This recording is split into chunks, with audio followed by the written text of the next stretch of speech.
Hello everyone, मैं हूं नगीना विश्वकर्मा और आज हम पेडागोजी की नेक्स्ट क्लास में जो यूनिट फर्स्ट है आपका विकास की अवधारणा, विकास की अवस्थाएं, तो उसी की क्लास का आगे हमने जो पिछली क्लास में अध्ययन किया था उसी का आगे हम क्या करेंगे। आज टॉप 25 क्वेश्चंस को क्या करेंगे, हल करेंगे। ठीक है, इन क्वेश्चंस के इस क्वेश्चन को हम इसलिए कर रहे हैं ताकि इस क्वेश्चन को जब आप कंटिन्यू करेंगे तो आपको ये समझ में आएगा कि आपने जो पढ़ा है पिछली क्लास में, ठीक है, आपने जो पढ़ा है पिछली क्लास में, तो पढ़ने के बाद आपको ये समझ में आएगा। अगर आपको क्वेश्चन लगाने से क्वेश्चन बन रहे हैं, क्वेश्चन का आपका लेवल समझ में आ रहा है, तो आपने सही तरीके से पढ़ा है ना। कोई भी पढ़ाई आप करते हैं किसी भी सब्जेक्ट का, तो उसका एमसीक्यू जरूर सॉल्व करिए। इससे ये होगा कि आपने जो पढ़ा है उसको आपको चेक करने में आसानी होगी। दूसरा, आपसे क्वेश्चंस बन रहे हैं कि नहीं वो समझ में आएगा। ठीक है, तो आज उसी को हम आगे हल करेंगे। साथ में मैं आपको ये भी बताऊंगी, थोड़ा बहुत एक्सप्लेन भी करते चलूंगी ताकि आपको क्या हो, अच्छे से चीजें समझ में आ जाए। ठीक है, चलिए देखिए, सबसे पहले ये समझेंगे कि क्वेश्चंस क्या है। देखिएगा,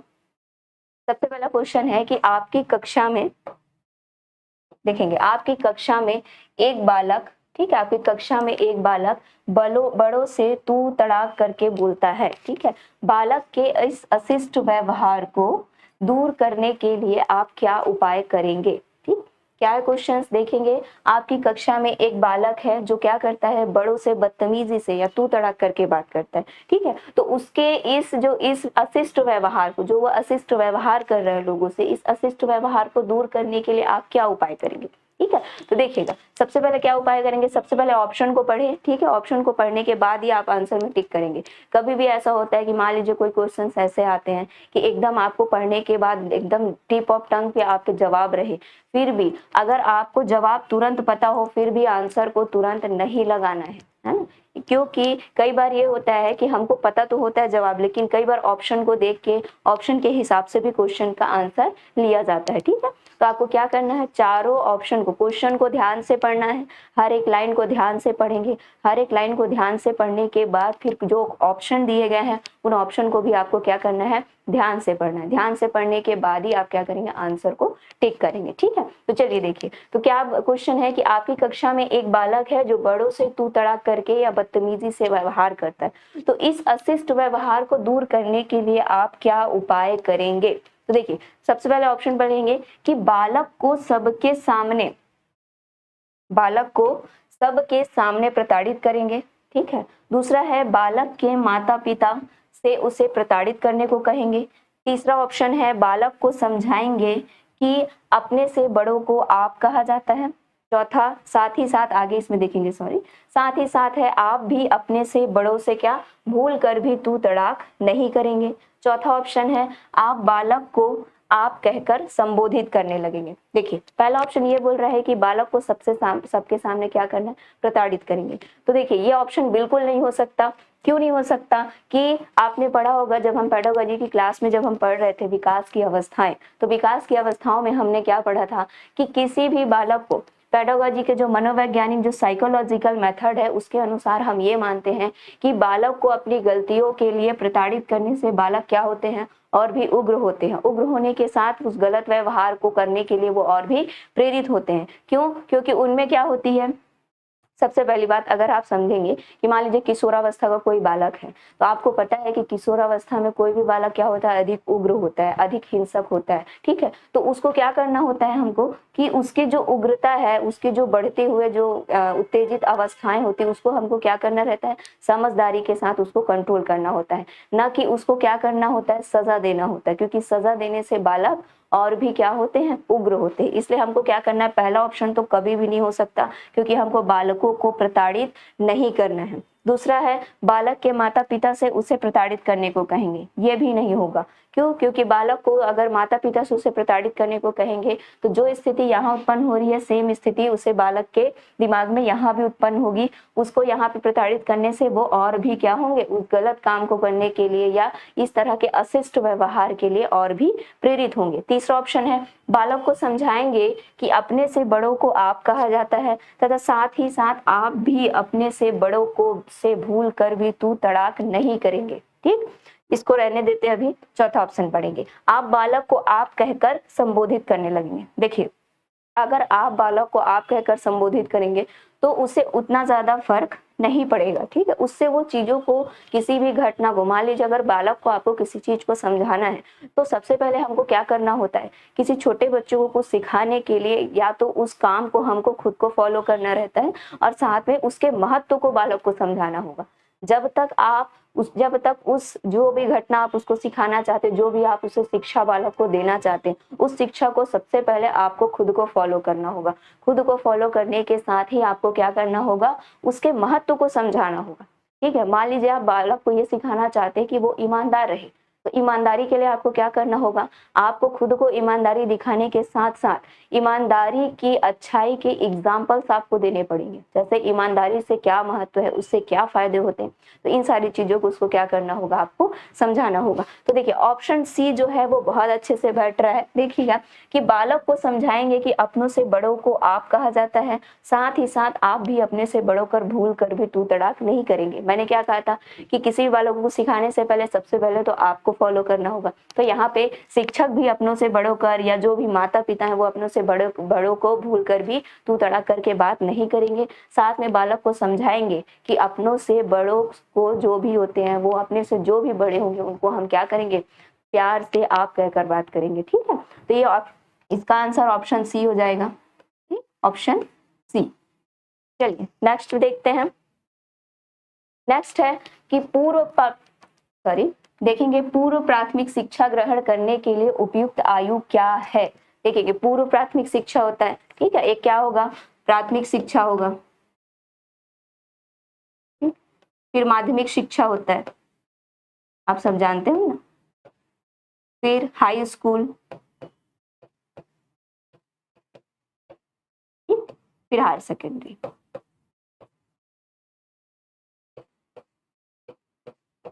ठीक, वैसे तो इनका कोई फिक्स एज नहीं है, लेकिन देखिए पूर्व प्राथमिक शिक्षा की अगर हम बात करें तो आपको पता होगा कि जो पूर्व प्राथमिक शिक्षा होगा वो आपका लगभग आप कब देंगे।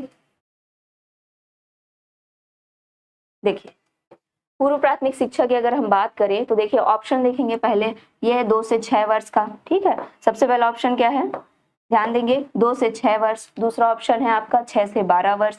तीसरा ऑप्शन है 12 से 18 वर्ष। चौथा ऑप्शन है आपका 18 से 25 वर्ष। तो देखेंगे ध्यान से, यहाँ पे क्वेश्चन लिखा हुआ है पूर्व प्राथमिक शिक्षा, तो आपको पता होगा कि हम प्राथमिक शिक्षा की ओर कब जाते हैं, तो जब 5 साल के बच्चे होते हैं तब हम उन्हें क्या करते हैं, मान लीजिए जैसे अगर पहली की क्लास अगर वो पढ़ना चाह रहे हैं तो पहली की क्लास, या फिर KG1 KG2 LKG UKG, ये सारी चीजें जो शिक्षाएं होती हैं वो सब आपकी किस में आएगी, वो सब आपके पूर्व प्राथमिक शिक्षा के अंतर्गत आएंगे, ठीक है। किसके अंतर्गत आएंगे, पूर्व प्राथमिक शिक्षा। तो देखिएगा यहाँ पे ऑप्शन अगर आप देखें, अगर मान लीजिए आपको इसका आंसर नहीं भी पता है तब आप इसको कैसे बना सकते हैं। पहला है देखिए, दूसरा ऑप्शन देखेंगे आप 6 से 12 वर्ष। अब आपको पता है कि 6 से 12 वर्ष तक का बालक तो आपका प्राथमिक शिक्षा माध्यमिक शिक्षा तक पहुंच जाएगा, है ना, माध्यमिक शिक्षा तक पहुंच जाएगा, तो ये कभी भी पूर्व प्राथमिक शिक्षा नहीं हो सकता। 12 से 18 वर्ष के बच्चे देखेंगे तो किशोरावस्था के काल के बच्चे होते हैं ना। 12 से 18 वर्ष कौन से काल के बच्चे होंगे, किशोरावस्था के। तो किशोरावस्था के बच्चे इस टाइम तक तो वो हायर सेकेंडरी स्कूल तक पहुंच जाए रहेंगे, ठीक है। 18 से 25 वर्ष तो मान लीजिए आप कॉलेज वगैरह करने लगेंगे, है ना। तो ये तो तीनों ऑप्शन नहीं हो सकते, मतलब ये होगा ऑप्शन क्या होगा आपका ए, इसका आंसर ए किस लिए होगा कि देखिए 2 से 6 वर्ष के बालक, आपको पता है ये 2 से 6 वर्ष का काल क्या है, पूर्व बाल्यावस्था। कौन सा काल है ये, पूर्व बाल्यावस्था। आपको पता है 0 से 2 वर्ष क्या होता है, शैशवावस्था, ठीक है। 0 से 2 वर्ष किसके कौन सी अवस्था होती है आपका, देखेंगे 0 से 2 वर्ष, 0 से 2 वर्ष ये आपका शैशवावस्था होगा, ठीक। 2 से 6 वर्ष पूर्व बाल्यावस्था,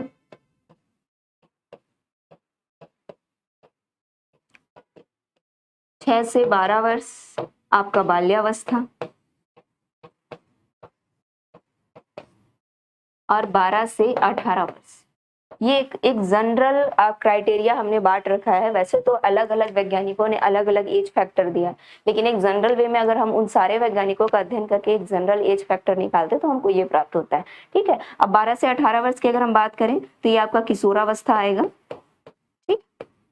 अब देखिए आपको पता है कि जब हम किशोरावस्था में होते हैं तो हम ये 11 12 ये सारे हायर सेकेंडरी स्कूल में होते हैं। बाल्यावस्था 6 से 12 वर्ष की अवस्था में मान लीजिए आप किस में हो सकते हैं, मिडिल माध्यमिक शाला में हो सकते हैं।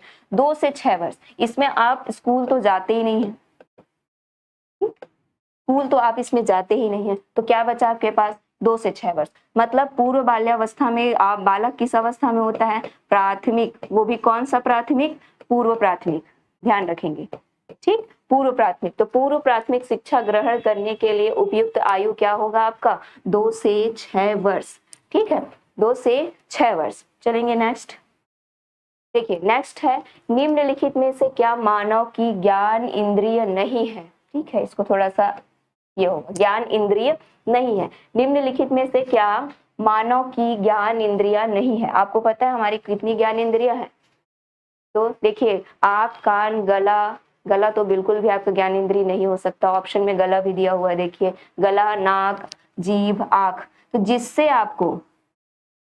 जिससे आपको क्या संवेग, मतलब जिस अंग से आपको क्या हो ज्ञान की प्राप्ति होती है, ठीक है, वो क्या है आपका ज्ञान इंद्रिय होगा। और ज्ञान इंद्रिय कैसा, जैसे कि मान लीजिए आप पढ़ाई करते हो, तो पढ़ाई करके आपको आंख से देख के आप पढ़ाई करेंगे, तो आंख क्या है आपका ज्ञान इंद्रिय है। तो देखिएगा ऑप्शन को अगर आप पढ़ेंगे तो सबसे पहले है गला, तो गला क्या आपके ज्ञान इंद्रिय हो सकता है, बिल्कुल नहीं। गले से आपको क्या ज्ञान की प्राप्ति होती है, कोई ज्ञान की प्राप्ति नहीं होती। गला क्या होगा, गले में या फिर थायराइड ग्रंथि होती है, और गले से हम क्या करते हैं, जनरली हमारे गले में स्वर तंत्र होंगे, ठीक है। स्वर तंत्र के अलावा क्या होगा, आपका आहार नाल, श्वास नली, इन सब का क्या है आपका एक रास्ता है जहां से आपका आहार नाल में आपके खाना जाएगा, साथ में आपका स्वर तंत्र होगा, स्वर तंत्र में थायराइड ग्रंथि होगी, तो इन सब का क्या है यहाँ पे एक संरचना है। लेकिन क्या गले से कोई भी आपको ज्ञान की प्राप्ति होती है, बिल्कुल नहीं होती। तो देखिए दूसरा ऑप्शन क्या है, नाक, तो नाक से आपको क्या है प्राप्ति होगी ज्ञान की, नाक से आपको क्या होता है सुगंध, आप कोई भी सुगंध को कहाँ से लेते हैं, नाक, तो नाक क्या होगा आपका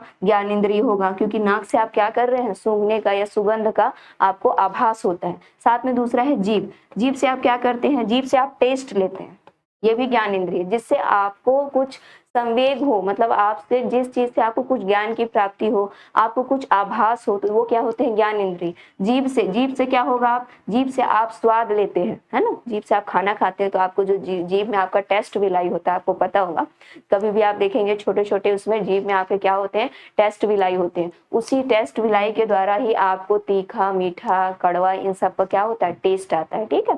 फिर तीसरा चौथा ऑप्शन है आपका आंख, आंख से क्या करते हैं, आप किसी भी चीज को देखते हैं, देख करके आपको घटना को आप देखते हैं, साथ में अगर आप पढ़ाई करते हैं तो आप उन अक्षरों को देखते हैं, तो आंख भी क्या है आपका ज्ञान इंद्रिय, क्योंकि आंख से आप क्या कर रहे हैं, देखने का काम कर रहे हैं, ठीक है।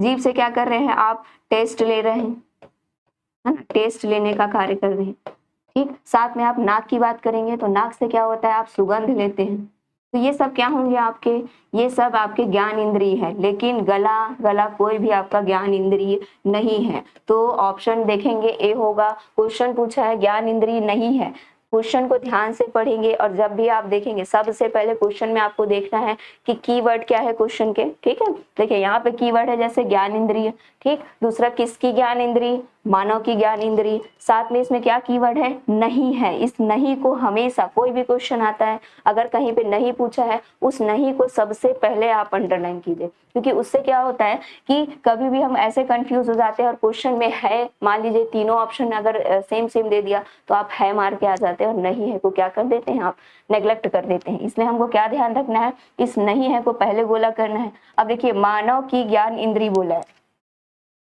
ठीक, देखेंगे मानव की ज्ञान इंद्रिय, तो मानव की ज्ञान इंद्रिय नहीं है आपका गला, ऑप्शन क्या आ जाएगा ए, ठीक है। और नाक जीभ आंख क्या है आपके ज्ञान इंद्रिय। इसके अलावा आपका त्वचा भी ज्ञान इंद्रिय, क्योंकि स्पर्श से भी आपको क्या होता है, कुछ आभास होता है ना, कि किसी ने आपको स्पर्श किया, से आप किसी का हाथ पकड़ेंगे तो आपको क्या होगा, त्वचा से आपको आभास होगा, है ना, तो वो आपका जो त्वचा है वो भी क्या है आपका ज्ञान इंद्रिय है, ठीक है। चलिए नेक्स्ट है आपका विकास के संबंध में, ध्यान देंगे, विकास के संबंध में निम्न में से क्या संबंधित नहीं है। फिर इस नहीं को हमको अच्छे से गोला करना है, सर्कल कर लेना है सबसे पहले, और क्वेश्चन का कीवर्ड क्या है, विकास, ध्यान देंगे, विकास के संबंध में निम्न में से क्या संबंधित नहीं है, ठीक है। तो क्या संबंधित नहीं है हमको ये बताना, संबंधित है वो नहीं बताना। तो सबसे पहला ऑप्शन है आपका क्षमता में वृद्धि, ठीक है। विकास के थ्रू जब आपके विकास की प्रक्रिया होती, मैंने आपको पिछली क्लास में बताया था कि विकास क्या है, एक निरंतर चलने वाली प्रक्रिया है। और जब विकास होता है तो विकास में आपके शारीरिक वृद्धि, मानसिक वृद्धि, संवेगात्मक वृद्धि, संज्ञानात्मक वृद्धि, सृजनात्मक, ये सारे जो आपका एक जो होलिस्टिक डेवलपमेंट होता है आपके, मतलब किसी भी बालक का जो संपूर्ण विकास, संपूर्ण व्यक्तित्व का जब हम अध्ययन करते हैं तो वो किसके अंतर्गत आता है, आपका विकास के अंतर्गत आता है। तो इसमें समझना यह है कि क्या नहीं है पूछा है। तो सबसे पहले ऑप्शन को पढ़ेंगे। सबसे पहला ऑप्शन है क्षमता में वृद्धि। तो आपको पता है कि क्षमता में जब भी आपका किसी भी बालक का विकास होगा तो उसकी क्षमता में डेफिनेटली क्या होगा, वृद्धि होगा। तो क्षमता में वृद्धि तो आएगा ही आएगा, ठीक है। दूसरा है व्यवहार में परिवर्तन। बिल्कुल, व्यवहार में भी जब विकास की प्रक्रिया होगी तो आप नित नई नई चीजों को सीखेंगे। जब आप नई नई चीजों को सीखेंगे तो आपका क्या होगा, क्षमता में वृद्धि तो होगा ही, साथ में आपके व्यवहार में परिवर्तन होगा। तीसरा क्या होगा, स्वभाव एवं दृष्टिकोण में भी परिवर्तन होगा, क्योंकि अगर आपका संपूर्ण व्यक्तित्व को हम देखेंगे, आप जैसे जैसे विकास की गति में निरंतर अग्रसर होते जाएंगे तो आपके क्षमता, व्यवहार और स्वभाव में भी परिवर्तन आएगा, दृष्टि में भी परिवर्तन आएगा, साथ में आपकी रुचि में भी परिवर्तन आएगा। चौथा ऑप्शन है आपका आकार में परिवर्तन।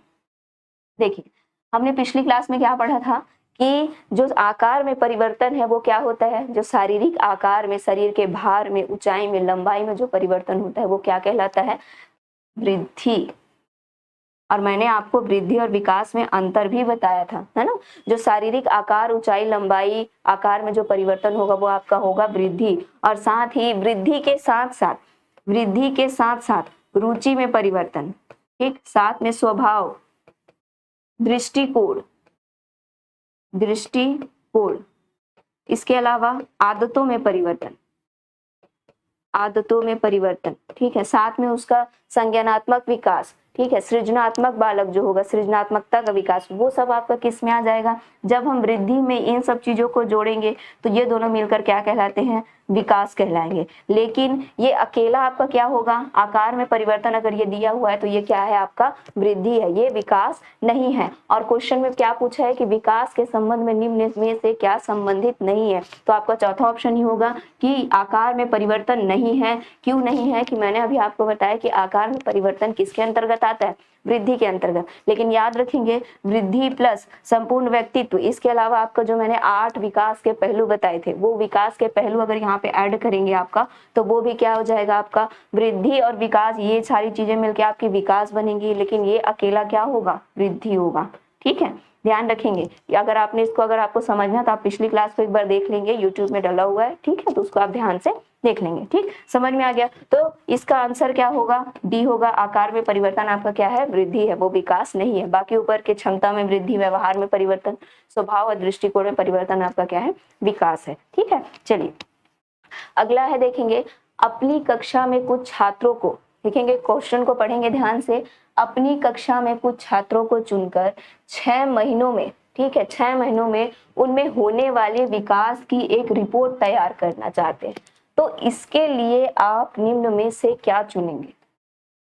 क्वेश्चन को ध्यान से पढ़ेंगे। क्वेश्चन में लिखा हुआ है कि अपनी कक्षा में कुछ छात्रों को चुनकर आप 6 महीनों में, 6 महीनों में उनमें होने वाले किसकी रिपोर्ट तैयार करनी है, आपको विकास की एक रिपोर्ट तैयार करनी है। और मैंने अभी आपको क्या बताया कि जो एक संपूर्ण व्यक्तित्व का किसी बालक में जब वो उसकी आयु बढ़ रही है तो उसकी आयु बढ़ने के साथ साथ उसके संपूर्ण व्यक्तित्व में, उसके संपूर्ण व्यक्तित्व में किस किस तरह के परिवर्तन आ रहे हैं, उसका अध्ययन जब हम करते हैं तो वो क्या होता है, विकास होता है। और वृद्धि मैंने क्या बताया, शारीरिक ऊंचाई, माप, आकार, लंबाई, इन सब में परिवर्तन क्या होगा, आपका वृद्धि होगा। तो विकास की रिपोर्ट तैयार करनी है तो इनमें से आप क्या चुनेंगे। देखिए, प्रत्येक माह, पहला ऑप्शन पढ़ेंगे, प्रत्येक माह उनकी लंबाई की माप लेंगे। तो मैंने आपको बताया था शारीरिक आकार, भार, ऊंचाई, लंबाई, ये सब क्या है, आपके वृद्धि है।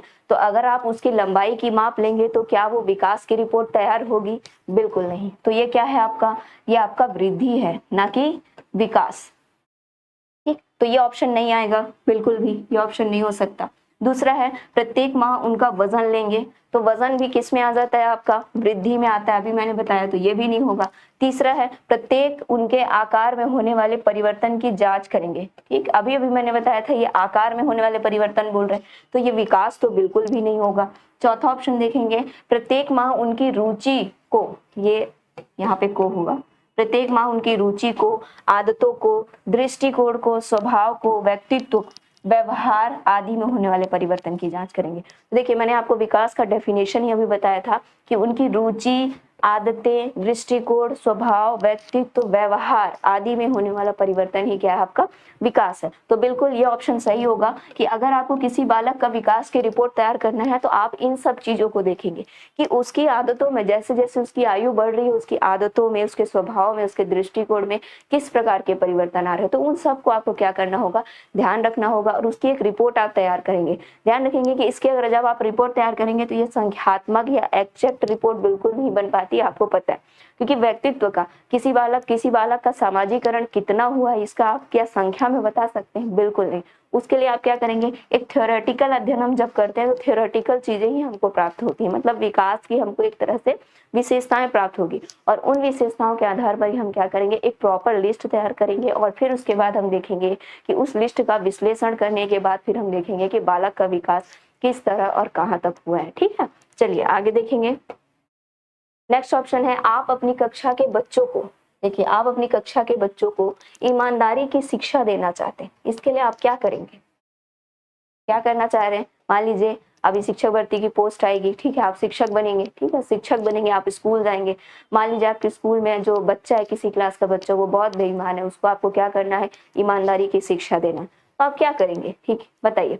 सबसे पहले क्या करेंगे, देखिए पहला ऑप्शन पढ़ेंगे, देखिए क्या लिखा है, बेईमान बच्चों को कठोर दंड देंगे। तो मैंने आपको शुरू में ही बताया है कि पेडागोजी का जो हम साइकोलॉजिकल अध्ययन करते हैं तो यहाँ पे कहीं पे भी बच्चों को दंड देने के प्रावधान से बिल्कुल भी मनाही की गई है। मतलब यहाँ पे बालकों को दंड नहीं देना है, ना तो कठोर दंड ना तो सामान्य दंड। बच्चों को जितना से ज्यादा हमको क्या करना है, समझाने की कोशिश करनी है। अगर आपको बालक को कोई अच्छी चीजें सिखानी है तो आपको उसको समझाना होगा, समझाने के साथ आपको क्या करना होगा, उसको उस जो भी उसका वो रहेगा, मतलब जो भी चीजें आप, जो भी मूल्य या आदर्श सिखाना चाह रहे हैं, उस मूल्य या आदर्श के आपको उसको फायदे बताने होंगे। फायदे बताने के साथ आपको क्या करना होगा कि अगर किस भी हमारे जो पुराने, जो मान लीजिए जो भी व्यक्ति हुए हैं, जो भी महान व्यक्ति हुए हैं, तो उस महान व्यक्ति को उसने ईमानदारी के बल पे क्या हासिल किया है, मूल्य आदर्शों या संस्कारों के आधार पर उसने क्या हासिल किया है। तो आपको इस तरह से हमारे जो भी महान व्यक्तित्व हुए हैं उसके लेकर के उसका उदाहरण प्रस्तुत करके आपको समझाना होगा, तभी बालक क्या करेगा, अच्छे से समझेगा। लेकिन अगर आप उसको जबरदस्ती बोलेंगे कि आप नहीं, आपको मानना ही पड़ेगा या दंड देंगे, मारपीट करेंगे, तो कभी भी बालक ऐसे में सीखने का प्रयास नहीं करेगा। उसका अधिगम इससे क्या होगा, प्रभावित होगा, उसका अधिगम अच्छा नहीं होगा। इसलिए आपको क्या करना है कि उसको समझाना है, उसका महत्व समझाना है, उससे क्या फायदे होते हैं और साथ में कुछ उदाहरण भी प्रस्तुत करने होंगे, तभी बालक का एक अधिगम उचित रूप से हो सकता है। ठीक है, देखिए सबसे पहला ऑप्शन है बेईमान बच्चों को कठोर दंड देंगे, तो ये तो बिल्कुल भी नहीं होगा। दूसरा, बच्चों के समक्ष ईमानदारी के महत्व पर विस्तार पूर्वक प्रकाश डालेंगे। तीसरा ऑप्शन पढ़ते हैं, ईमानदार बच्चों को पुरस्कृत करेंगे। चौथा ऑप्शन है, बच्चों को ईमानदार व्यक्तियों की सफलता के उदाहरण देंगे। अब देखिए 4 ऑप्शन दिए, ठीक है। अब आपको देखिए यहाँ पे अगर हम ऑप्शन को पढ़ेंगे, देखिए ऐसे क्वेश्चंस भी आते हैं जहाँ पे अगर आप देखेंगे ईमानदारी की शिक्षा देना, तो यहाँ पे अगर विशेषताओं पे हम बात करें तो ये तीनों विशेषताएं ही फिट बैठती है। देखो आंसर ये भी हो सकता है, ये भी हो सकता है, ये भी हो सकता है। अब मान लीजिए इस तरह के क्वेश्चन आ जाए कि आपको तीनों में मान लीजिए कंफ्यूजन लगे कि अरे ये भी हो सकता है, ये भी हो सकता है, ये भी हो सकता है, तब आपको क्या करना है, देखिए ऐसे क्वेश्चंस आते हैं तब आपको वहां पे क्वेश्चन का क्या छांटना है। देखिए यही पे आपको मैंने जो आपको बताया था क्या, कि अब आपको यहाँ पे ये देखना है कि सबसे उचित ऑप्शन कौन सा है। देखिए वैसे तो ये उचित ये भी है कि ईमानदार बच्चों को हम क्या करेंगे, पुरस्कृत करेंगे। तो अगर क्लास में कोई ईमानदार बच्चा, अगर आप उसको पुरस्कृत कर देंगे तो पुरस्कृत करेंगे, ठीक है, बच्चा को पुरस्कार देख के उसको ये इच्छा तो मन में आएगी कि नहीं मुझे भी पुरस्कार लेना है तो मैं ईमानदार बनूंगा। लेकिन वो ईमानदारी को क्या अच्छे से समझ पाएगा यहाँ पे कि एक्चुअल में ईमानदारी है क्या, नहीं समझ पाएगा। उसको हमको क्या करना है, ईमानदारी का डेफिनेशन भी देना है, साथ में उसका महत्व भी बताना है, साथ में उसको एग्जाम्पल्स भी देने हैं। तो ये ऑप्शन भी नहीं हो सकता। इसको देखेंगे, बच्चों को ईमानदार व्यक्तियों की सफलता के उदाहरण देंगे। मैंने अभी बोला था कि उसको उदाहरण देंगे, लेकिन क्या सिर्फ यहाँ पे देखिए सिर्फ लिखा हुआ बच्चों को ईमानदार व्यक्तियों की सफलता के उदाहरण देंगे। तो सिर्फ अगर आप ईमानदारी का अगर आप उदाहरण देंगे तो भी वो क्या करेगा, ईमानदारी को अच्छे से नहीं समझ पाएगा, ठीक है। तो ये भी ऑप्शन आपका नहीं होगा। तो सबसे उचित ऑप्शन यहाँ पे क्या है कि बच्चों के समक्ष ईमानदारी के महत्व पर विस्तार पूर्वक प्रकाश डालेंगे, ठीक है। क्या करेंगे कि बच्चों के समक्ष जब विस्तार पूर्वक, यहाँ पे देखेंगे विस्तार पूर्वक लिखा है, शब्दों को ध्यान देंगे, ईमानदारी के महत्व पर, जो उसका महत्व है उस पर हम क्या करेंगे, विस्तार पूर्वक चर्चा करेंगे। तो जब आप विस्तार पूर्वक चर्चा करेंगे तो क्या होगा, इस विस्तार पूर्वक चर्चा में आपका ये भी आ जाएगा, पुरस्कार भी आ जाएगा, साथ में उसकी सफलता की कहानी जो मैंने बताया था कि ईमानदार व्यक्तियों की सफलता के क्या उदाहरण, ये भी आ जाएंगे। तो सबसे उचित ऑप्शन आपका क्या होता है, बी। आंसर क्या होगा आपका, बी, ठीक है। चलिए नेक्स्ट है, विकास की सबसे जटिल अवस्था क्या है। जब हम विकास की अवस्थाएं, मैंने बताया था आपकी विकास की 4 अवस्थाएं होती है, उसमें हमने क्या क्या पढ़ा था। पहला क्या है, देखिए विकास की कितनी अवस्थाएं होती है, विकास की अवस्थाएं, कि डायरेक्ट क्वेश्चन भी पूछता है ना, विकास की कितनी अवस्थाएं, तो विकास की कितनी अवस्थाएं आपकी 4। सबसे पहले कौन सी अवस्था होगी आपकी, शैशवावस्था, दूसरी बाल्यावस्था, तीसरा होगा आपका किशोरावस्था,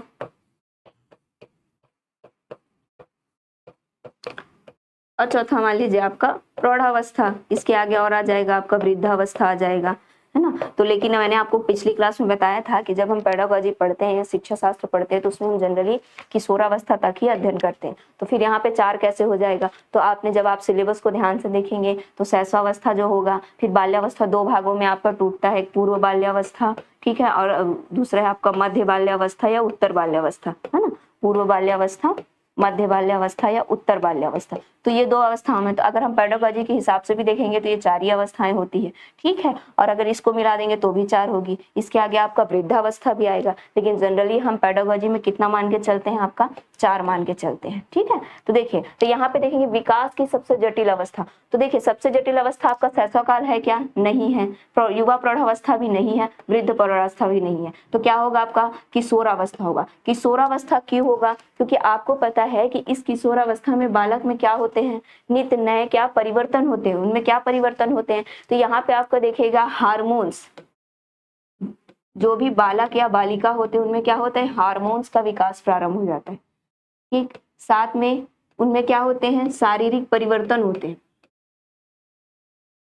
शारीरिक परिवर्तन होते हैं। तो सबसे ज्यादा जटिल अवस्था इसे ही हम कहते हैं, क्योंकि यहाँ पे हार्मोन विकसित होता रहता है, साथ में आपके शरीर में अन्य प्रकार के परिवर्तन आते हैं, ठीक है। बालक बालिका में जनन अंगों का विकास होता है, तो इससे क्या होता है, उनमें एक जटिल अवस्थाएं बनती हुई, ठीक है। उनके जो हार्मोन्स के कारण उनका जो मानसिक स्थिति वो भी किस स्थिति में होता है, जटिल अवस्था में होता है। इसलिए विकास की सबसे जटिल अवस्था क्या होगी आपकी, किशोरावस्था, है ना। क्यों होगी, क्योंकि हार्मोन्स का विकास होगा, साथ में शारीरिक आकार में भी परिवर्तन होते हैं।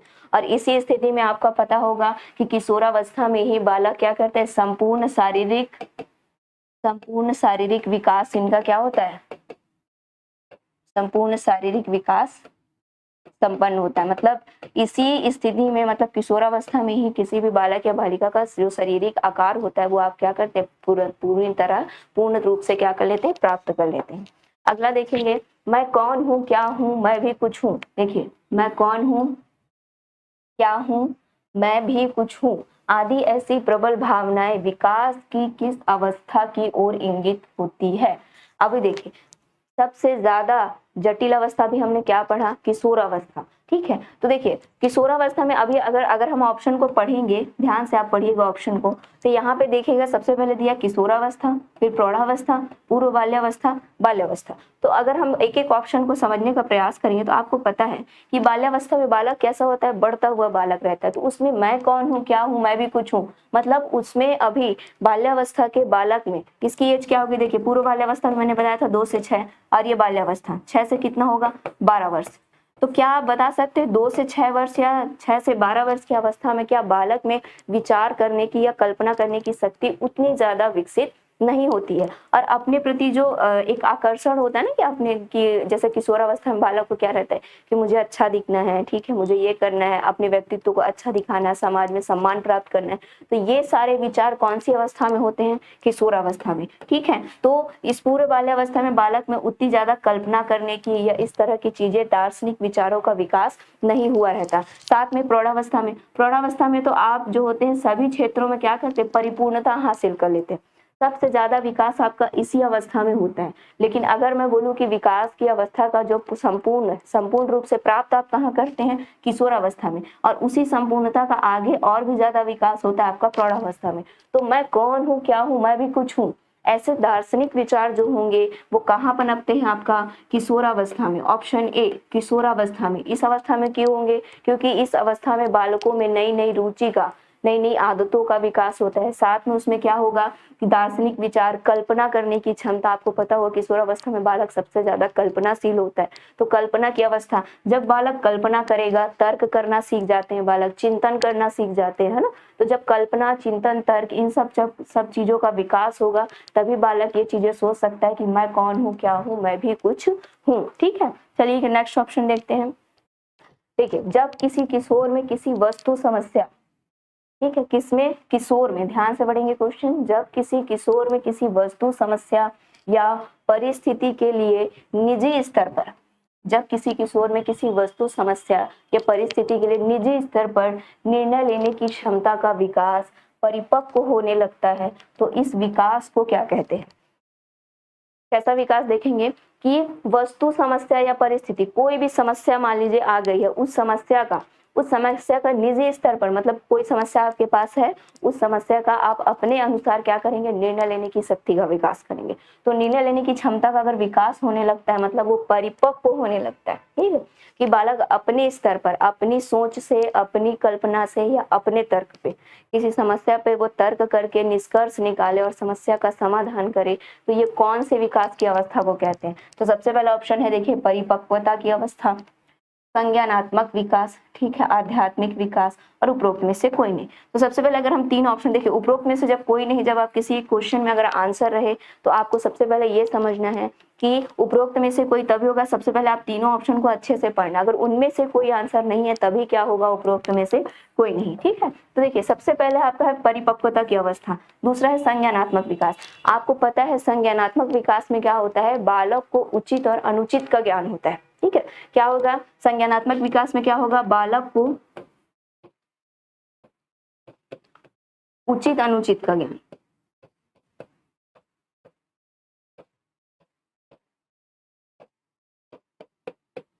उचित अनुचित का ज्ञान, ठीक है। लेकिन क्या पूछा है क्वेश्चन? निर्णय लेने की क्षमता का विकास। उसके पास कोई समस्या है, उस पर उसको निर्णय लेना है, साथ में क्या देना है? आपको सोल्यूशन देना है। दूसरा आध्यात्मिक विकास। तो आध्यात्मिक विकास से तो कोई सोल्यूशन निकलेगा नहीं, क्योंकि उसको किस स्तर पे? निजी स्तर पे निर्णय लेना है। तो देखिए आंसर क्या होगा? ये दोनों तो नहीं होंगे, ठीक है। तो आंसर क्या होगा आपका? ए होगा। मतलब परिपक्वता, मतलब ये होगा कि निर्णय लेने की क्षमता का विकास परिपक्व कब होगा? जब बालक में क्या होगा? परिपक्वता का विकास होगा। और आपको पता होगा कि बालक में परिपक्वता का विकास कब हो जाता है? किशोरावस्था में। हमने पढ़ा था, ठीक है, कि किशोरावस्था में क्या हो जाता है? बालक में जो तर्क करने की क्षमता का विकास परिपक्व हो जाता है, मतलब बालक अपने स्तर पर किसी भी समस्या का समाधान दे सकता है, ठीक है। चलिए नेक्स्ट देखेंगे, मानव विकास एक निरंतर चलने वाली प्रक्रिया है, यह विचार संबंधित है। मैंने आपको पहली क्लास में ही बताया था, मैंने वृद्धि और विकास, विकास की अवधारणा, आपको पहला चैप्टर था, मैंने वहां पे आपको बताया था कि वृद्धि और विकास क्या है। और विकास को मैंने समझाया था कि विकास जो संपूर्ण व्यक्तित्व, अभी मैंने थोड़ी देर पहले भी आपको बताया कि विकास क्या है आपका? संपूर्ण व्यक्तित्व का जब हम साइकोलॉजिकल अध्ययन करते हैं वही आपका क्या होता है? विकास होता है। और विकास कैसा है? मैंने आपको विकास की विशेषताओं में बताया था कि सबसे पहली विशेषता क्या है? कि विकास एक निरंतर चलने वाली प्रक्रिया है। मतलब बालक जब गर्भ में आता है तो गर्भ से लेकर मृत्यु पर्यंत, मतलब आजीवन, मृत्यु पर्यंत बोल सकते हैं, आजीवन बोल सकते हैं, तो ये क्या है आपका? विकास निरंतर होता रहता है। क्योंकि आप सीखते जाते हैं, सीखते जाते हैं, सीखते जाते हैं, उसके बाद आप एक स्टेप ऊपर चले जाते हैं, ठीक है। मैंने आपको ये भी बताया था विकास की मुख्य तीन विशेषताएं भी मैंने आपको बताया था। क्या कि क्या होगा? सबसे पहले क्या होगा? प्रगतिशील, दूसरा मैंने आपको विशेषता बताया था क्रमबद्धता। तीसरी विशेषता मैंने आपको बताया था क्या, वृद्धि। तो ये विकास की 3 मुख्य विशेषताएं हैं, ठीक है। मतलब कि विकास में क्या होगा कि आप निरंतर प्रगति करते रहेंगे, एक स्टेप हमेशा आप ऊपर चढ़ेंगे। विकास कैसा होगा, क्रमबद्ध रूप से होगा, कभी भी आगे पीछे नहीं होगा। हाँ, उसकी गति आगे पीछे हो सकती है, याद रखिएगा हर बालक में विकास की गति धीमी या तेज हो सकती है, लेकिन जो क्रमबद्ध है वो एक क्रम से ही विकास होगा, कभी भी आगे पीछे विकास नहीं होगा। तीसरी विशेषता है वृद्धि, ठीक है। तो ये क्या है, विकास की विशेषताएं हैं। और मैंने क्या बताया, गर्भ से लेकर मृत्यु पर्यंत, इसलिए हम इसकी सबसे महत्वपूर्ण विशेषता क्या है कि निरंतर चलने वाली प्रक्रिया, निरंतर चलते रहती, कभी ना रुकने वाली प्रक्रिया। तो देखिए मानव विकास एक निरंतर चलने वाली प्रक्रिया, ये किस विचार से संबंधित है, तो ऑप्शन को पढ़ेंगे, अंतर संबंध का सिद्धांत, तो ये नहीं हो सकता, ठीक है। एकीकरण का सिद्धांत, ये भी नहीं है। अंतर क्रिया का सिद्धांत, ये भी नहीं है। तो ऑप्शन क्या होगा, निरंतरता का सिद्धांत। बाल विकास के जो सामान्य सिद्धांत हम पढ़ेंगे तो उसमें एक सिद्धांत क्या आता है आपका, निरंतरता का सिद्धांत। और भी उसके सिद्धांत हैं, जैसे असमान गति का सिद्धांत। मैंने आपको क्या बताया था कि विकास की गति असमान हो सकती है, तो क्या हो गया आपका असमान गति का सिद्धांत, दूसरा सिद्धांत। और भी सिद्धांत है आपके 5-6 सिद्धांत है, वो सब मैंने आपको पहली क्लास में बताया हुआ है। आगे अगर आप बोलेंगे तो मैं आगे आपको एक बार और समझा दूंगी, ठीक है। तो इसके 5-6 सिद्धांत है, इसमें देखिए मैंने बताया असमान गति, निरंतरता का सिद्धांत। इसके अलावा क्या है आपका वैयक्तिक भिन्नता का सिद्धांत। मतलब ये वैयक्तिक भिन्नता का इसमें ये होता है कि कोई भी 2 व्यक्ति कभी भी एक समान नहीं होते। जो अगर कोई जुड़वा बच्चा है उसमें भी आपको क्या थोड़ा सा अंतर आपको दिखाई देगा, ठीक है। चलिए नेक्स्ट ऑप्शन है, मानव का विकास निम्न में से किस पर निर्भर होता है। देखेंगे मानव का विकास निम्न में से किस पर निर्भर होता है। तो देखिए इसमें विकास का क्वेश्चन है, यहाँ पे कीवर्ड पकड़ेंगे, मानव का विकास किस पर निर्भर होता है। तो ऑप्शन बढ़ेंगे, उसकी वृद्धि पर, उसके वातावरण पर, उसकी बुद्धि पर, उसकी वृद्धि तथा वातावरण से मिलने वाली परिपक्वता पर, ठीक है।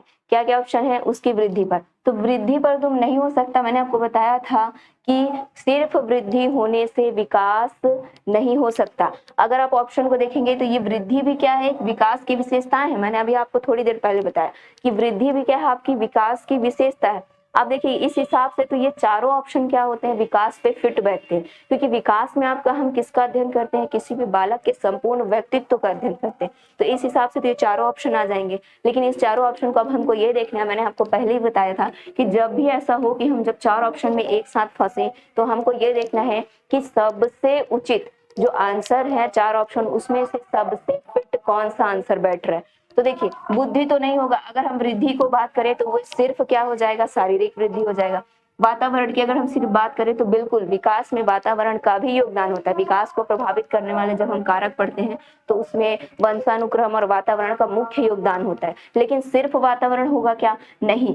सिर्फ बुद्धि होगी क्या, नहीं। तो चौथा ऑप्शन बनेंगे, उसकी वृद्धि तथा वातावरण से मिलने वाली परिपक्वता पर। तो आंसर होगा डी, क्योंकि अगर हम 4 ऑप्शन को पढ़े तो सबसे ज्यादा विकास को जो परिभाषित अच्छे से कर पा रहा है वो क्या है, वृद्धि और वातावरण। अब वृद्धि और वातावरण में क्या होगा कि आपकी शारीरिक वृद्धि हो रही है, शारीरिक वृद्धि के साथ साथ आपका वातावरण। वातावरण में देखिए यहाँ पे 2 चीजें आ जाएंगी, यहाँ पे सिर्फ आपका भौतिक वातावरण नहीं आएगा, यहाँ पे भौतिक वातावरण तो आएगा ही, लेकिन सिर्फ भौतिक वातावरण नहीं आएगा, ये भौतिक वातावरण होगा। साथ में यहाँ पे आपको क्या हो सकता है, अनुवांशिकता, ठीक। तो देखिए ये दोनों आनुवांशिकता होंगे, मतलब अनुवंश से, मतलब कि आपको माता पिता से, किसी भी बालक को माता पिता से जो गुण प्राप्त होते हैं गुणसूत्र के माध्यम से, तो वो आनुवंशिकता के अंतर्गत आएगा। और अगर इस गुणसूत्र को अगर उचित वातावरण, कैसा उचित वातावरण, अगर इस गुण सूत्र को या जो भी उसको गुण मिले हैं अगर उसको उचित वातावरण प्राप्त ना हो तो इस आनुवांशिकता का विकास या इस जो भी उसको बालक को माता पिता से गुण प्राप्त हुए हैं उस गुण का उचित रूप से विकास नहीं हो पाएगा। इसीलिए किसी भी बालक के विकास के लिए उसकी वृद्धि के साथ साथ उसके वातावरण का उचित होना भी आवश्यक है। मान लीजिए ऐसा होता है कि उसको अनुवंश से तो बहुत अच्छे गुण मिले हैं लेकिन उसको वातावरण में हमने मान लीजिए उसको संतुलित भोजन या संतुलित आहार की प्राप्ति नहीं होती तो बालक का उचित विकास क्या हो जाएगा, बाधित हो जाएगा। ठीक है, तो समझिएगा आंसर क्या होगा इसका, एक बार देख लेंगे फिर से। आंसर इसका होगा उसकी वृद्धि तथा वातावरण से मिलने वाली परिपक्वता पर। नेक्स्ट है देखिए उच्च प्राथमिक स्तर। के बालक की विशेषता नहीं है। देखिए उच्च प्राथमिक स्तर के बालक की विशेषता क्या नहीं है, देखिएगा ऑप्शन को पढ़ेंगे। देखिए सबसे पहला ऑप्शन है कार्यों को शीघ्रता से करना। तो बिल्कुल उच्च प्राथमिक स्तर के बालक क्या होते हैं, कार्यों को शीघ्रता से क्या करते हैं, कर सकते हैं, कोई दिक्कत नहीं है। क्योंकि उच्च प्राथमिक स्तर बालक कौन सी अवस्था, बाल्यावस्था होती है। तो बाल्यावस्था के बालक क्या करेंगे, कार्यों को शीघ्र करने की विशेषता बिल्कुल उनमें हो सकती है। ऐसा कोई नहीं कि उसमें शीघ्रता से कार्य करने की विशेषता नहीं होगी, तो ये हो सकता है बिल्कुल। ठीक है, दूसरा ऑप्शन है डेटिंग करना है, इस पर मैं लास्ट में चर्चा करूंगी। तीसरा है आपका विभिन्न प्रकार के व्यवहार का प्रदर्शन करना। तो बिल्कुल बाल्यावस्था में बालक को आप देखे होंगे कि विभिन्न प्रकार के वो क्या करता है, नए नए व्यवहार प्रदर्शित करता है। कभी हंसेगा, कभी रोएगा, कभी किसी चीज को देख के आश्चर्य करेगा, कोई ऐसी चीज उसको दिख जाए जिसके बारे में उसको पता नहीं, तो उसके लिए क्या करेगा, वो क्वेश्चनियर करेगा, है ना। तो ऐसी विशेषताएं उसमें क्या होगी, देखने को मिलेगी। तो बिल्कुल ये भी होगा। तीसरा है आपका सफलता को अनुभव करने की चाह रखना। बिल्कुल ये भी होता है, सफलता को अनुभव करने की चाह। बालक स्कूल जाता है तो उसको चाह होती है कि मैं सफल हूं, तो बिल्कुल ये भी विशेषता हो सकती है। ऑप्शन बी है देखिए डेटिंग कर। तो ये विशेषता जो है आपका बाल्यावस्था की या उच्च प्राथमिक स्तर की विशेषता नहीं है। क्यों नहीं है, देखिए तो ये जो डेटिंग करना होता है ये किशोरावस्था की विशेषता है। किसकी विशेषता है, किशोरावस्था की। किशोरावस्था की क्यों विशेषता है, क्योंकि किशोरावस्था में बालक क्या होता है, बालक में क्या होते हैं, मैंने बताया था अभी हार्मोन का विकास होता है। ठीक है, और शारीरिक शारीरिक आकार में जटिल परिवर्तन होते हैं। ध्यान देंगे, शारीरिक आकार में जटिल परिवर्तन होते हैं, और यही जटिल परिवर्तन जो होता है, और इस जटिल परिवर्तन के साथ हार्मोन और इस शारीरिक जटिल परिवर्तन के साथ बालक में क्या होता है, उसके व्यवहार में परिवर्तन दिखाई देता है। क्या दिखाई देगा आपको, व्यवहार में परिवर्तन। और यही व्यवहार में परिवर्तन जो होगा, ये सब मिलकर के क्या कहलाते हैं, डेटिंग कहलाते हैं। और यही डेटिंग क्या होंगे, किशोरावस्था में देखने को मिलेगी, ना कि पूर्व बाल्यावस्था में, है ना। तो ध्यान देंगे कि जो आपका डेटिंग की विशेषता वो कहाँ होगी, किशोरावस्था में। और उच्च प्राथमिक स्तर के बालक कौन सी स्थिति में होंगे, मैंने अभी आपको बताया वो बाल्यावस्था में होंगे, तो ये विशेषता नहीं होगी। तो आंसर क्या होगा आपका, बी होगा। ठीक है, चलिए नेक्स्ट देखेंगे, निम्नलिखित अवस्थाओं में डेटिंग। देखिए ये क्वेश्चन आ भी गया कि निम्नलिखित अवस्थाओं में डेटिंग किस अवस्था की एक प्रमुख विशेषता है। मैंने भी बताया पूर्व बाल्यावस्था नहीं हो सकता, बाल्यावस्था भी नहीं हो सकता, प्रौढ़ावस्था भी नहीं हो सकता, क्योंकि जो आपकी जटिल परिवर्तन कहाँ हो रहे हैं, किशोरावस्था में। तो जो डेटिंग है वो क्या, जटिल परिवर्तन की एक प्रकार की विशेषता है, तो वो क्या होगा आपका, किशोरावस्था। ठीक है, नेक्स्ट देखेंगे कि प्राथमिक स्तर पर बालक प्राथमिक स्तर पर एक अच्छे शिक्षक के सबसे महत्वपूर्ण विशेषता है। देखेंगे, समझेंगे प्राथमिक स्तर पर। ठीक है, कौन सा स्तर है, प्राथमिक स्तर पर एक अच्छे शिक्षक में सबसे महत्वपूर्ण विशेषता कौन सी है। तो ऑप्शन को पढ़ेंगे। देखिए पढ़ाने की उत्सुकता। देखिए अगर मैं इसकी बात करूं तो मैंने आपको बताया यहाँ पे भी क्वेश्चन, देखिए पेडागोजी में ना ऐसे ही क्वेश्चन बनेंगे कि आपको मैंने पहले ही क्लास में बताया था कि जो पेडागोजी के क्वेश्चंस होते हैं वो थ्योरेटिकल बेस्ड होते हैं, फैक्ट वाइज भी रहेंगे लेकिन थ्योरी बेस्ड ज्यादा रहेंगे। तो आपको क्या करना होगा, थ्योरी को समझना होगा और साथ में उसके कॉन्सेप्ट को समझना होगा।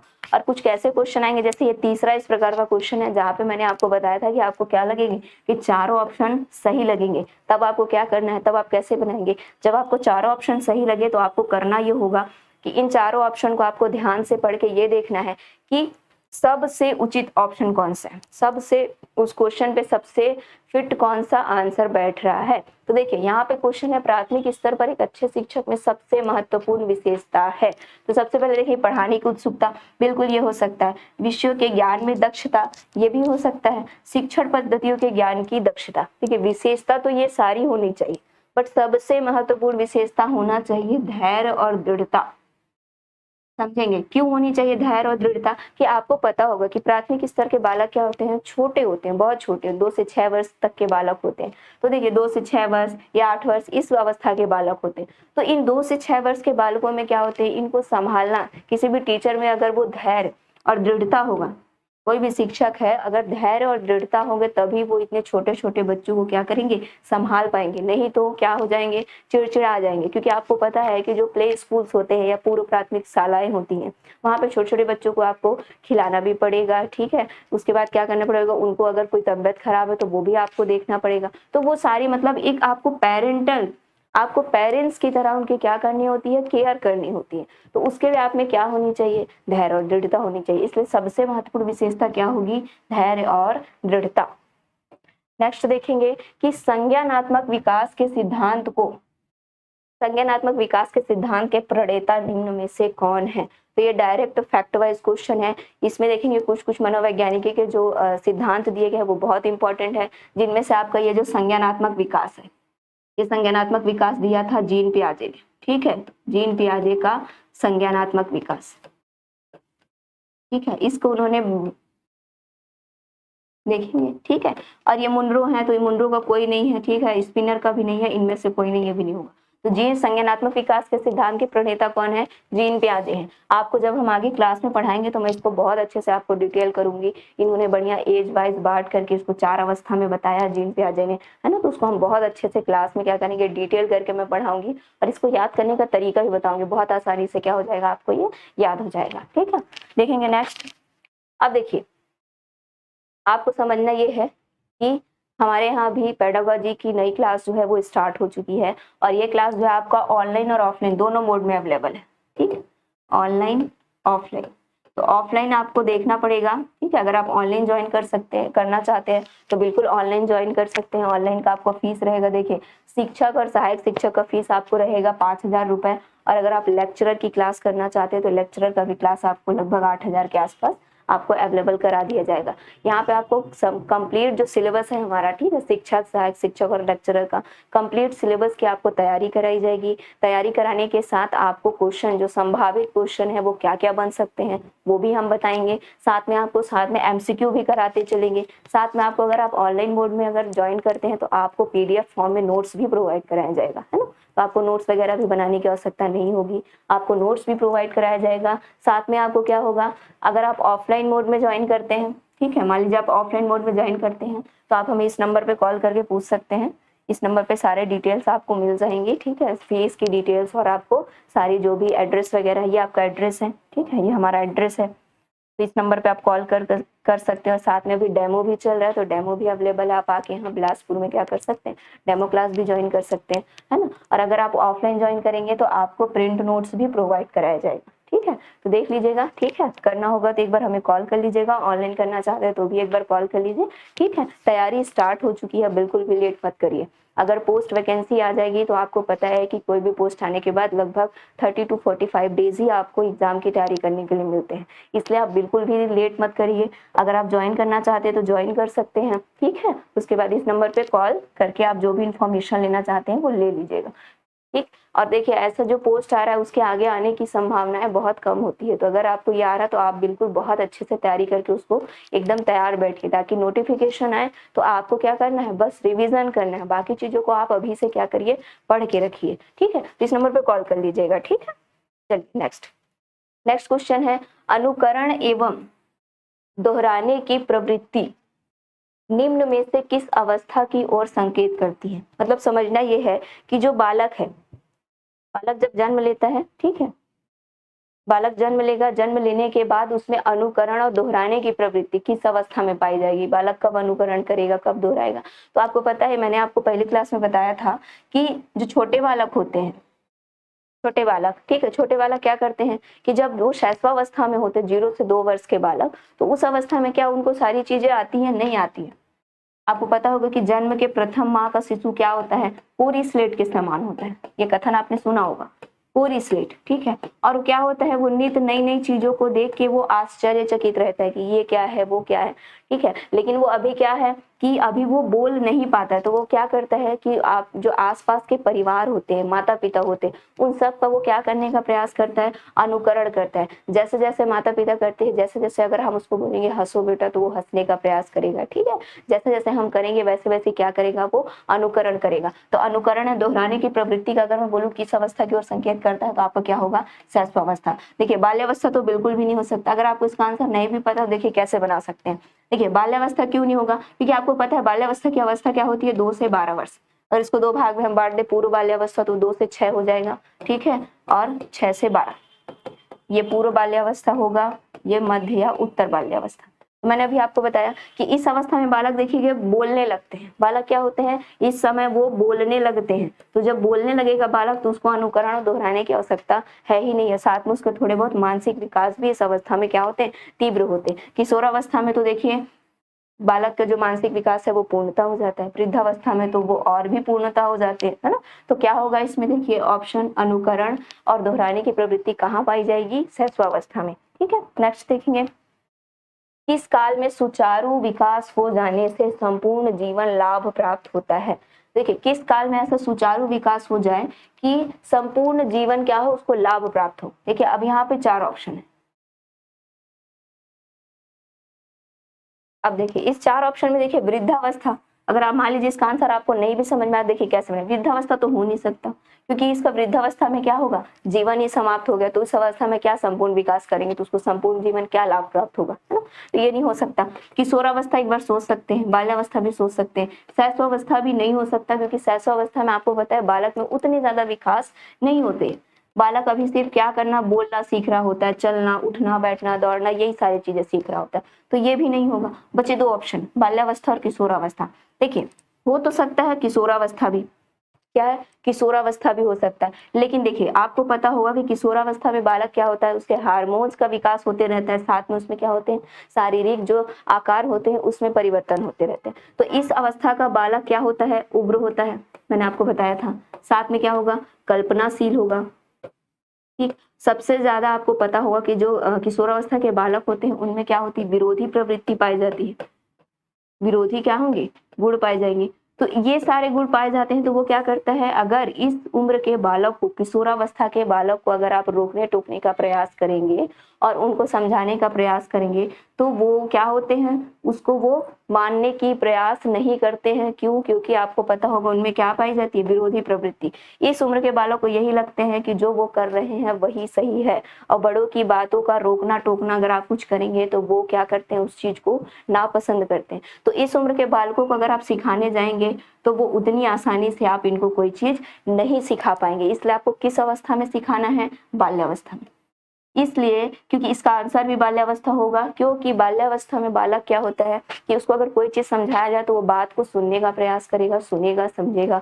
और क्या होता है, इस अवस्था में बालक बढ़ते बच्चे होते हैं तो माता पिता अगर उनको बोलते हैं कि मूल्य आदर्श सिखाने का प्रयास करेंगे तो इस अवस्था में बालक क्या करेगा, उचित रूप से सुनेगा। और इस अवस्था में बालक अगर सीख जाएगा कोई अच्छे गुण या ईमानदारी हो गए, ठीक है, साथ में क्या है कि स्वच्छ जीवन शैली का अगर उसमें विकास हो गया तो ये आपके यहाँ विकास हो जाने से उसके जीवन भर, किशोरावस्था में भी वो आदतें क्या होंगी, उसको बाद में काम आएंगी, है ना। तो किस अवस्था में आपको सिखाना है, बाल्यावस्था में। ठीक है, नेक्स्ट देखेंगे। अब देखिए सामान्यतः विकास की कितनी अवस्थाएं, मैंने आपको पहले ही बताया सामान्यतः विकास की कितनी अवस्थाएं। वैसे देखिए अलग अलग वैज्ञानिकों ने, अगर हम बात करें तो अलग अलग वैज्ञानिकों ने अलग अलग चीजें बताई है, लेकिन हमको देखना क्या पूछा क्वेश्चन, सामान्यता। तो सामान्यता हमने विकास की 4 विशेषताएं मैंने भी आपको पढ़ा था, सॉरी 4 अवस्थाएं। पहला क्या था, शैशवावस्था,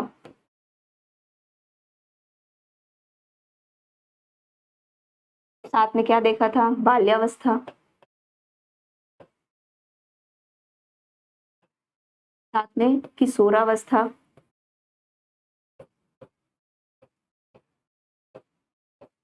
और क्या था, प्रौढ़ावस्था। लेकिन मैंने आपको ये भी बताया कि पेडागोजी में हम जनरली इन तीनों का अध्ययन करते हैं।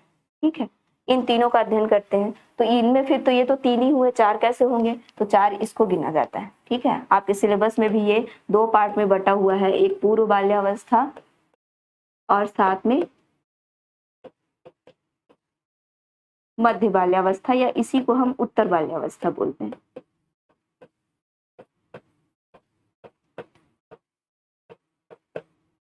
ठीक, तो ये दोनों हो जाएगा। तो ये सामान्यतः कितनी है, 4 अवस्थाएं हैं विकास की। ठीक है, एक एक अवस्थाओं को जब हम क्लास में, मैंने आपको क्लास कराऊंगे हम आगे, तो आपको अच्छे से एक एक अवस्थाओं को बहुत अच्छे से क्या करेंगे, समझाएंगे। ठीक है, नेक्स्ट देखिए, वृद्धि शब्द का प्रयोग किन परिवर्तनों के लिए किया जाता है। मैंने आपको शुरू में ही बताया था कौन से परिवर्तन के लिए करेंगे। देखिए यहाँ पे है 4 ऑप्शन, परिमाणात्मक, व्यवहारात्मक, गुणात्मक, विचारात्मक। तो इन चारों ऑप्शन को अगर आप पढ़ेंगे तो देखिए सबसे पहला ऑप्शन है परिमाणात्मक। परिमाणात्मक से आशा ये है ऐसी वृद्धि जिसको आप क्या कर सके, माप सके। तो बताइए कि क्या आप व्यवहार को, गुणात्मक को, विचारात्मक को, इनको हम माप सकते हैं? नहीं माप सकते। और क्या ये वृद्धि के अंतर्गत आएगा? बिल्कुल नहीं आएगा। मैंने क्या बताया था, वृद्धि के अंतर्गत क्या आएगा आपका? शारीरिक आकार में परिवर्तन, ऊंचाई, लंबाई, ये सब क्या है आपका? वृद्धि है। और विकास क्या है? संपूर्ण व्यक्तित्व। तो देखेंगे विकास के संपूर्ण व्यक्तित्व में आपका व्यवहार भी आ जाता है, गुणों में परिवर्तन भी आ जाता है, विचारों में भी परिवर्तन आ जाता है। लेकिन परिमाणात्मक नहीं आएगा, क्योंकि परिमाणात्मक क्या हो जाएगा?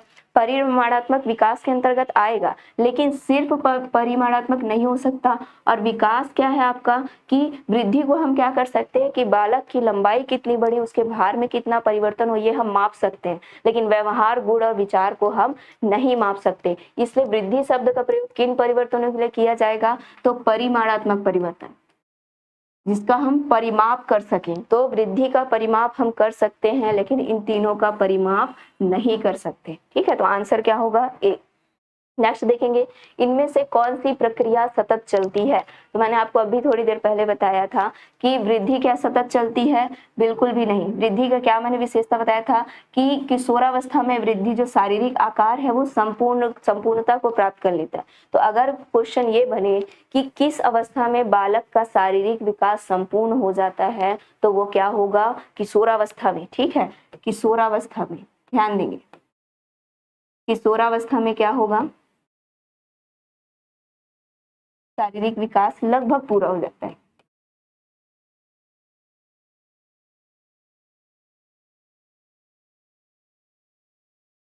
ठीक, दूसरा है विकास, तीसरा बुद्धि, व्यक्तित्व। देखिए क्या है कि कौन सी प्रक्रिया सतत चलती है? तो बुद्धि तो ऐसा कोई विशेषता है नहीं, व्यक्तित्व की भी ऐसी कोई विशेषता नहीं। तो विकास क्या है? विकास की पहली विशेषता मैंने बताया था कि विकास क्या है? एक निरंतर चलने वाली प्रक्रिया है। ठीक है, देखेंगे नेक्स्ट। देखिए अनुभव द्वारा व्यवहार में परिवर्तन को क्या कहते हैं? तो ये आपका आगे जब हम चैप्टर को और आगे क्लोजली पढ़ेंगे तो हम एक अधिगम और संज्ञान चैप्टर है, जहाँ से आपके क्वेश्चंस भी बहुत सारे बनते हैं, तो उसको पढ़ेंगे कि बालक में अधिगम कैसे होता है। अधिगम मतलब सीखना होता है, कि बालक किसी चीज को कैसे सीखता है। ठीक है, तो अनुभव द्वारा व्यवहार में परिवर्तन को ये डायरेक्ट इसकी विशेषता दी गई है, किसकी? सीखने की, अधिगम की विशेषता। तो अनुभव द्वारा व्यवहार में परिवर्तन को हम क्या कहते हैं? अधिगम कहते हैं। ना तो ये विकास होगा, ना ही बुद्धि होगा, ना ही उपलब्धि होगा। क्या होगा आंसर? अधिगम। ठीक, नेक्स्ट देखिए, पूर्व बाल्यावस्था कितने वर्षों की होती है? अभी मैंने आपको क्राइटेरिया बताया था कि 0 से 2 वर्ष क्या होगा आपका? शैशवावस्था।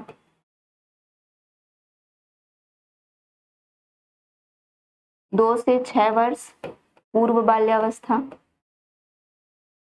ये सामान्य है, ठीक है, लेकिन अगर हम अलग अलग वैज्ञानिकों की बात करेंगे तो अलग अलग वैज्ञानिकों ने अलग अलग क्राइटेरिया या अलग अलग एज फैक्टर बांटा है ना। ये है उत्तर बाल्यावस्था या मध्य बाल्यावस्था।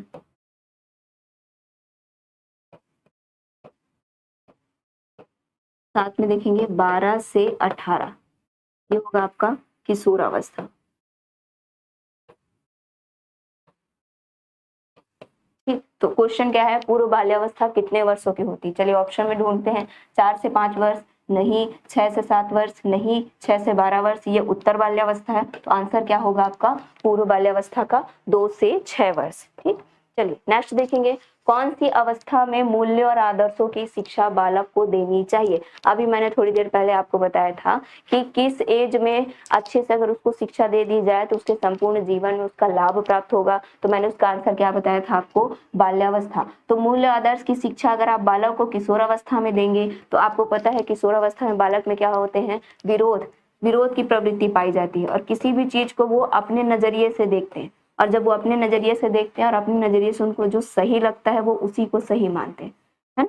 तो इस विरोध की प्रवृत्ति के कारण इसमें जो शारीरिक परिवर्तन होंगे और जो हार्मोन्स के परिवर्तन, इन सब के कारण किशोरावस्था में अगर आप उसको मूल्य आदर्श की शिक्षा देंगे तो वो मानेगा नहीं। इसलिए कब देना है आपको? बाल्यावस्था में। शैशवावस्था में तो वो उस अवस्था में या उसकी मानसिक विकास ही उतना नहीं हुआ रहता है कि आपको उसको क्या दें? मूल्य आदर्श की शिक्षा। हाँ, लेकिन एक चीज जरूर ध्यान रखेंगे कि मूल्य आदर्श की शिक्षा देना प्रारंभ अगर आप बोलेंगे कहाँ से करेंगे, तो बिल्कुल आप शैशवावस्था से प्रारंभ कर सकते हैं, क्योंकि यहाँ से आप प्रारंभ करेंगे तभी धीरे धीरे क्या होगा?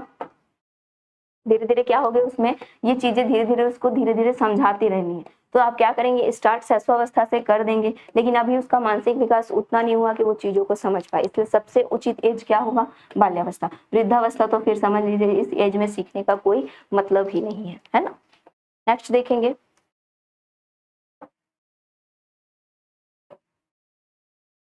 ठीक है, नेक्स्ट देखिए, अनुकरण और दोहराने की प्रवृत्ति। ये क्वेश्चन शायद हो चुका है, फिर भी एक बार देख लेते हैं। अनुकरण और दोहराने की तीव्र प्रवृत्ति किस अवस्था में पाई जाती है, तो मैंने अभी आपको बताया था कौन सी अवस्था होगी आपकी, शैशवावस्था। ठीक, अभी हमने थोड़ी देर पहले इस क्वेश्चन को देखा था, ये रिपीट हुआ। ठीक है, तो अनुकरण दोहराने की प्रवृत्ति कहाँ होगी, आपकी शैशवावस्था में। नेक्स्ट देखेंगे, प्राथमिक स्तर पर एक अच्छे शिक्षक का, ये भी क्वेश्चन रिपीटेड है। ठीक है, देखिए प्राथमिक स्तर पर एक अच्छे शिक्षक में सबसे महत्वपूर्ण विशेषता क्या होगी, मैंने बताया था धैर्य और दृढ़ता, ये रिपीटेड क्वेश्चन है ना। नेक्स्ट देखेंगे, मानव विकास एक निरंतर चलने वाली प्रक्रिया है, यह विचार संबंधित है, मैंने आपको इसकी विशेषता बताई थी, विकास की विशेषता ही है क्या, ये भी क्वेश्चन रिपीटेड है। ये देखिए प्रिंट मिस्टेक है, ये यहाँ पे होगा निरंतरता का सिद्धांत। विकास क्या है, एक निरंतर चलने वाली प्रक्रिया है। जब हम विकास के सिद्धांत पढ़ते तो उसमें बहुत सारे सिद्धांत है, उनमें से एक सिद्धांत है आपका निरंतरता का सिद्धांत, जो ये बताता है कि विकास क्या है, आपका निरंतर गति से चलने वाली प्रक्रिया है। नेक्स्ट देखेंगे, मानव का विकास इनमें से किस पर निर्भर करता है। देखिए क्वेश्चन क्या है, मानव का विकास इनमें से किस में निर्भर होता है।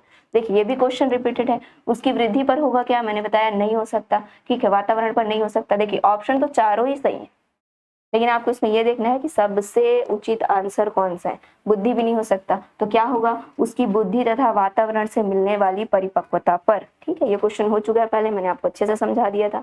ठीक है, तो देखिए ये हो गया आपका कंप्लीट सिलेबस, आपका जो यूनिट फर्स्ट है आपका विकास और वृद्धि, उससे संबंधित है। और विकास की अवस्थाएं जो हैं, 4 अवस्थाएं, उन सब अवस्थाओं को मिला करके हमने अभी तैयार किया 25 मोस्ट IMP क्वेश्चन देखे हैं। क्वेश्चन इसी प्रकार के बनेंगे। ठीक है, और जब हम आगे पेडागोजी की जब लाइव क्लास स्टार्ट करेंगे, ठीक है, तो उसमें मैं आपको अच्छे से समझाऊंगी कि किस किस तरह से आपके क्वेश्चंस बनेंगे। साथ में हम जब जो क्लास का सिलेबस है उसको पढ़ते हुए चलेंगे, पढ़ते हुए मैं आपको उसमें पढ़ाते हुए क्वेश्चंस भी बताऊंगी किस किस तरह के क्या बनते हैं, क्वेश्चंस बनते हैं। तो हम उसको 3 बेस में बांट के पढ़ेंगे, ध्यान दीजिएगा, तीन सेक्टर में बांट के पढ़ेंगे। कैसे पढ़ेंगे कि देखिए नॉर्मल क्वेश्चंस जो बनेंगे, एक मीडियम और तीसरा हाई। तो हर चैप्टर को, जो भी सिलेबस है, सिलेबस के हर चैप्टर को हम इन 3 सेक्टर में बांट के पढ़ेंगे। 3 सेक्टर में कैसे बांट के पढ़ेंगे कि जैसे कि अगर हम जो नॉर्मल चीजें पढ़ रहे हैं वो तो बने ही, वो भी मैं आपको समझा दूंगी कि इससे अगर कोई भी टॉपिक पढ़ा है तो उससे क्या क्या क्वेश्चन बन सकते हैं। तो हम ऐसा पढ़ेंगे कि नॉर्मल क्वेश्चन तो आपसे बनेंगे ही, साथ में हम क्या करेंगे कि हमेशा जब मैं पेडागोजी की क्लास लेती हूँ तो मैं हमेशा आपको ये समझाने का प्रयास करती हूँ कि आपको उस क्लास में कॉन्सेप्ट को समझना है, क्योंकि आपको पता है कि थ्योरेटिकल क्वेश्चन आपके ज्यादा बनेंगे, ये मैं बार बार बोलती हूँ। ठीक है, तो आपको क्या करना होगा, थ्योरेटिकल क्वेश्चन को आप तभी बना पाएंगे जब आप क्या करेंगे, कॉन्सेप्ट को समझेंगे। तो उसके आपको क्या देंगे, अगर वो थोड़ा सा टफ जाएगा तो किस में जाएगा, कॉन्सेप्ट पे जाएगा। अगर आपका कॉन्सेप्ट क्लियर है तो इस बेस पे भी जाएगा, तो आपसे क्वेश्चन बनेंगे। नेक्स्ट है आपका हाई। अगर हाई लेवल का क्वेश्चन बना तो थोड़ा सा हाई लेवल अगर करना चाहेंगे तो क्या होगा कि इसमें आपको क्या होगा, इसी कॉन्सेप्ट पे एग्जाम्पल सेट करके देगा। आपने देखा होगा अभी टेट के एग्जाम में, है ना, कि जो कॉन्सेप्ट है इस कॉन्सेप्ट में क्या करेगा, वो किसी एग्जाम्पल को उदाहरण दे करके आपसे क्या पूछेगा, क्वेश्चन पूछेगा। तो इस 3 लेवल के जो क्वेश्चंस रहेंगे, हम इस तीनों लेवल को बड़े अच्छे से पढ़ेंगे। इससे ये होगा कि अगर नॉर्मल रहेगा तो भी आपसे बनेगा, मीडियम होंगे तो भी आपसे बनेगा, हाई लेवल का क्वेश्चन बने तो भी बनेगा। जब तीनों लेवल की आपकी तैयारी होगी तो आपका पेपर ओवरऑल क्या होगा, ओवरऑल अच्छा ही बनेगा, है ना। तो हमको कोशिश ये करना है कि अगर 30 क्वेश्चन आ रहे हैं तो 30 के 30 क्वेश्चन हमसे क्या करें, अच्छे से बने। ठीक है, ओके, धन्यवाद।